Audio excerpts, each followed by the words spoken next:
Biden this morning is a joke. I mean, an absolute joke in this speech he gave on so many levels. But let's just start cut one, G, and let's go over the numbers. Roll that. This week, my administration released new information that contains that we're on track to cut the federal deficit by another $1.5 trillion by the end of this fiscal year. The biggest decline in a single year ever in American history. Oh, I wonder why. The biggest decline on top of us having a $350 billion drop in the deficit last year, my first year as president. We also learned that for the first time since 2016, like a scene from the Treasury South Park. Department is planning to pay down the national debt issued to the public this quarter. And for all the talk the Republicans make about deficits, it didn't happen a single quarter under my predecessor. Okay, so let's just stop it up to here. So let's be clear. He has signed 3 main bills.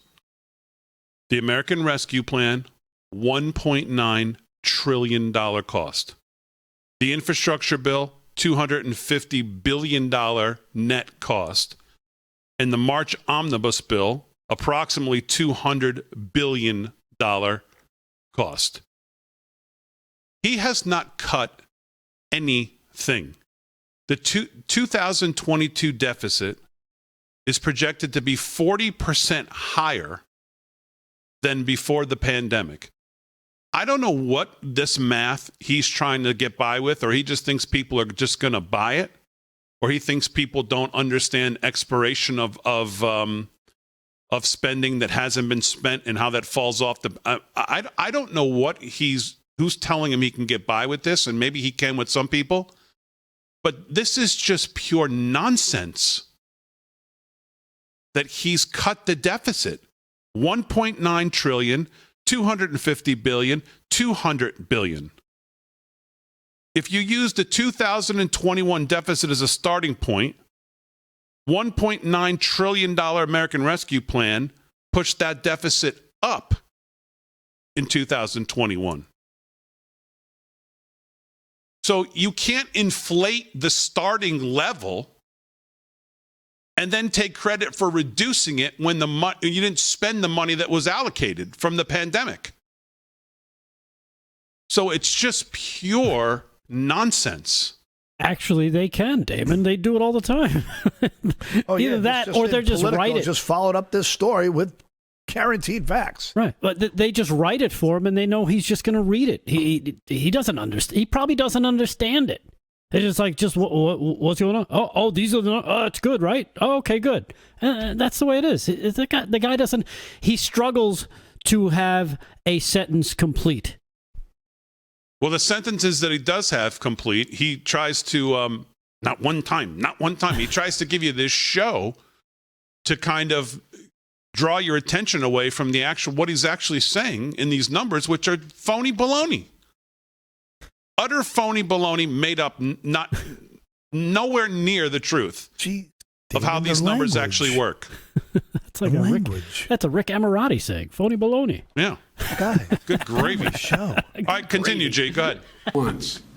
The bottom line is the deficit went up every year under my predecessor before the pandemic and during the pandemic. And it's gone down both years since I've been here.